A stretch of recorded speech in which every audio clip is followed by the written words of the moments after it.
Family, if you haven't picked up the Magnetic Project Manager, go pick you up a copy of this book. This book is an excellent read. It's a short read. It's one of those books that, looking back, I should have wrote a long time ago. So I'm excited. Again, this is at Barnes and Nobles, Amazon. Pick it up, support the cause. Now, with no further ado, let's get into today's episode.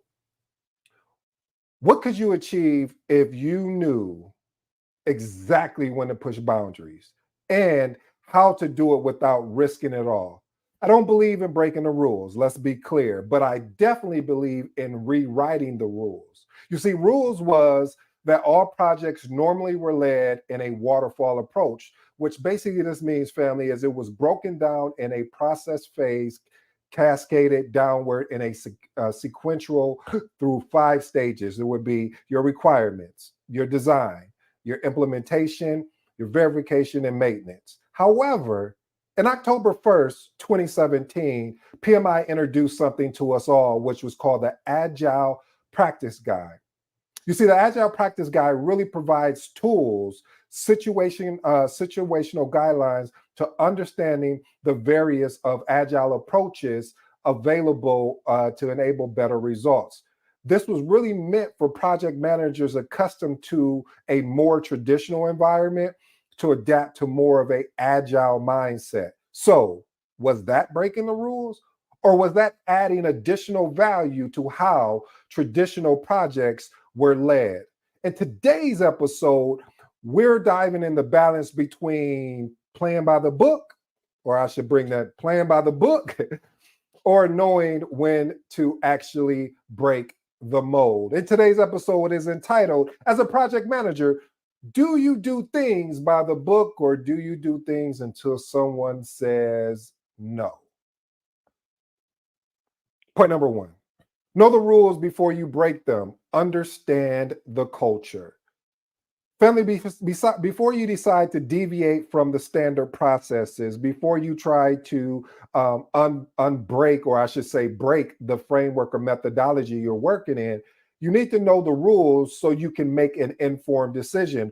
Countless times I see people that will come in and don't even understand the processes and want to already make adjustments. You see, I remember when I was working, well, you mind if I share a story with you? I remember I was working in this organization and there was let's just call him Randy. Randy came in, he was a program manager, and he was tasked with changing up how the PMO was ran. And before he even took time to understand, number one, the culture, number two, understanding the processes and standards, he already started pushing out changes. And what ended up happening is the culture really rebelled. They pushed against him. They didn't want to do what he was recommending. And I'm going to be honest with you, there were some good recommendations, but he didn't first take the time to understand what was currently in place before making the shift to add value to the organization. So here's my actionable tip. Invest time up front in learning industry standards, the PMBOK, which is the project management body of knowledge, the agile mindset, the frameworks, the methodology. Then use that knowledge to assess if a strict adherence is necessary for every project. Point number two, leverage cross-functional teams for fresh perspective. I love this approach. Matter of fact, I'm gonna give my call out. Message, if you're new to these episodes, anytime I say message, anytime I bring that word or that talk in that context, that means you need to stop what you're doing. Pay attention, because this is something that is going to help improve or move the needle a little bit farther when you're leading projects, or if you make a decision to get in project management. Reason why I get excited about this is because when you get a buy-in, when you start involving people and coming up with the different functionalities, you're able to pivot out of the status quo. What I mean by that is that you're bringing all these cross-functional teams together to find a better solution to how things are being done. And then now you have a better buy-in going forward. Here's your actionable tip. Bring together cross-functional experts to push the boundaries of how you deliver projects while keeping goals in sight. That's another thing, family. If you don't mind, I'd like to park here parenthetically and unpack this last little piece. When we make the decision to push the boundaries, we still have to keep the main thing the main thing. The main thing is the goals of this project, the outcome of this project, the scope, integrity of this project, but still understanding how can we push the boundaries and still be able to move forward. Point number 3, you already knew it was coming. If you haven't, anytime I talk about documentation, because documentation beats what? Documentation beats conversation. So document these deviations. The reason why, and I'm sorry, point number 3, I get excited about documentation, but the reason why you want to document is because when you're deviating from an established process, proper documentation provides a clear rationale and protects you from any scrutiny later. This is why I always say documentation beats conversation, because when the scrutiny comes up, you just pull out the artifact and say, here you go, this is what we discussed about. So let's look at this actionable tip.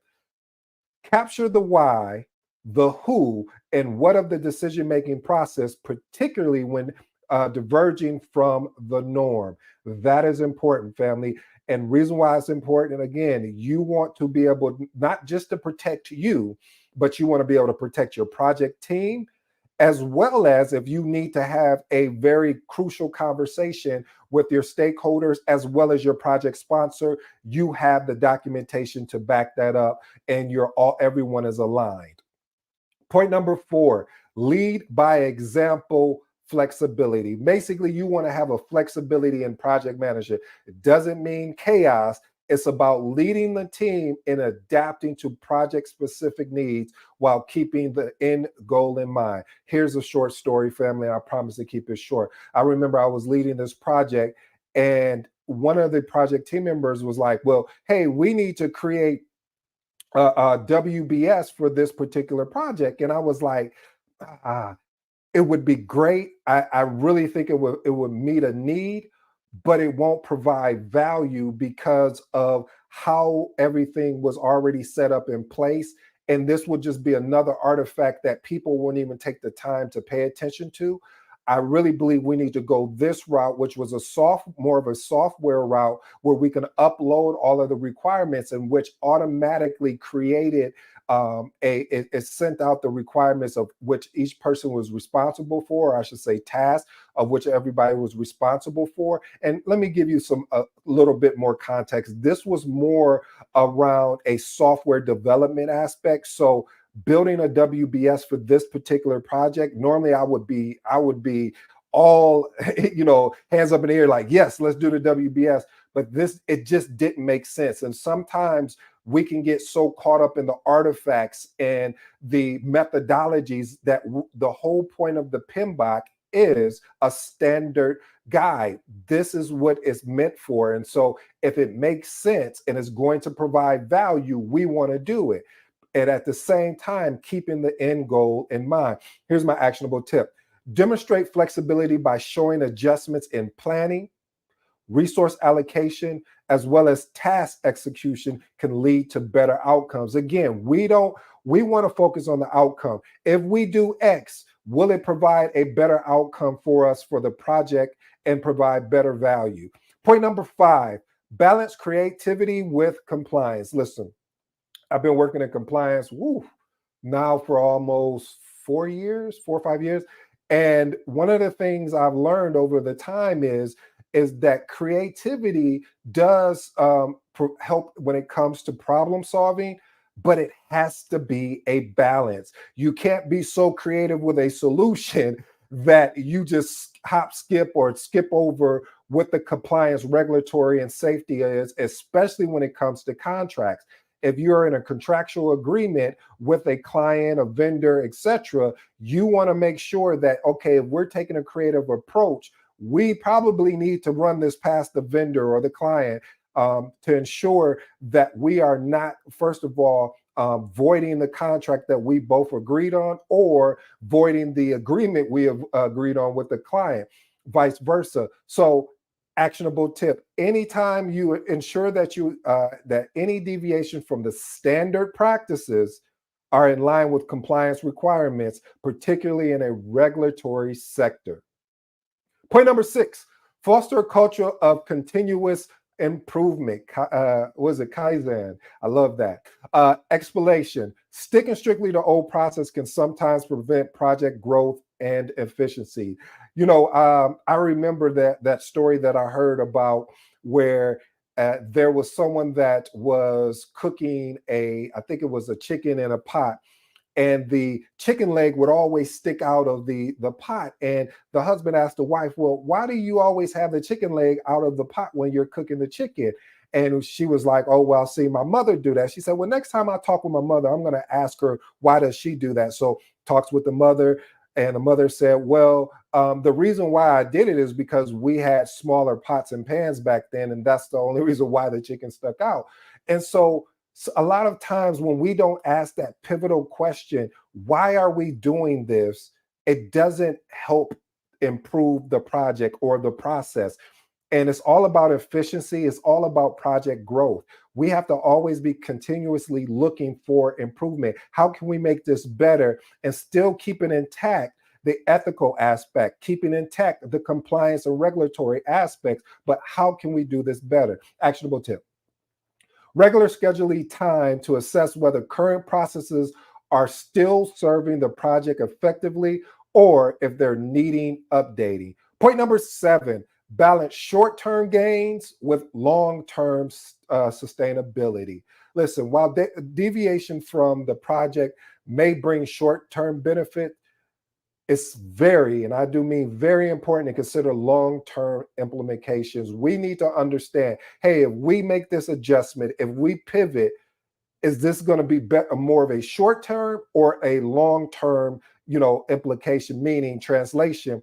Will it make sense for us to probably not make this change now and we make this change with another project?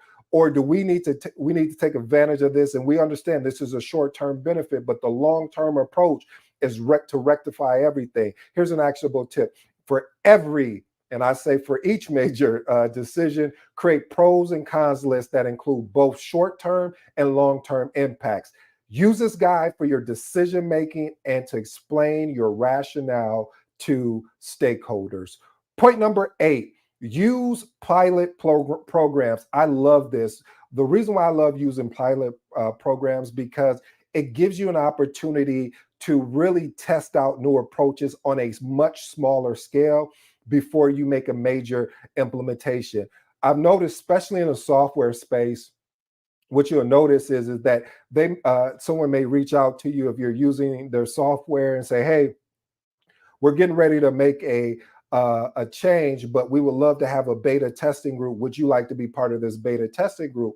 And so now they're getting to be able to see all the bugs, see all the issues that are coming up. And what this does is it allows them to correct, instead of sending this out to everyone and everyone getting frustrated and like, this doesn't work and that doesn't work. So doing it on a much smaller scale before implementation really helps when it comes to pilot programs. So actionable tip: when proposing a significant deviation from the standard processes, design a pilot program that is clear with objectives, metrics, as well as evaluation of timeline, and present this to your stakeholders as a low risk way to test innovation. Here's my bonus, and then I'll let you go with my 3 closing remarks, family.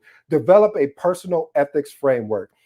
Message, family, the reason why I save this for last is because it's very important. If you stayed and you listened to this last point, the reason why this is important is because you have to have a clear set of personal principles, especially when it comes to navigating complex decisions in project management. If you do not have this in place, then anything will work. And that's not what we need to do as project managers. That's why if you get the PMP, it stands for Project Management Professional. You are a professional. Even if you get the CAPM, there's an ethical section. If you're doing the PM, there's an ethical section. So as professionals, we must be ethical. Yes, we can push the line, but we will not be unethical, because being unethical it leads to even a bigger problem that we have to be up against. Here's my actionable tip. Write down your core values and ethical principles as they relate to project management. Review these regularly and use them as your guide when you're faced with a difficult decision about a process adherence or deviation. Here's my three closing remarks. Know the rules before you break them. Again, I told you a story about Randy. Understand the culture. Invest the time up front and learning industry standards. When you get ready to take the CAPM, if you're not already someone that has the CAPM, when you get ready to take the PMP, if you already don't have the PMP, if you're someone that's getting ready to take the ACP, just don't look at the PMBOK or the Agile Practice Guide when you're getting prepared to take that test. When you've completed that test, still go back and revisit it. There's some jewels in there. There's some gems that will be valuable to you as a project manager. Next point, document deviations. You already know how we do here. Documentation is always going to be conversation. That's why it's important to capture the why, the who, what of the decision-making process, particularly when it comes to diverging from the norm. And then the final and the last one that we really discussed at the end here, you want to develop your framework for personal ethics, because it's going to be important when you have to match up and make a tough decision. Does this fit in your core values? Does this align with your ethical principles? If it does not, then you know you need to push back and use those two letters, NO. Well, family, I go by the name of ED. For all you smart and intelligent folks out there, that just simply means Ed. I truly appreciate you giving me this opportunity to deliver today's episode, because I understand as a project manager, do you do things by the book, or do you wait till someone tells you no? Well, you need to have a balance, and you need to learn how to push against all odds. This has been a great opportunity. Until next time, I'm out.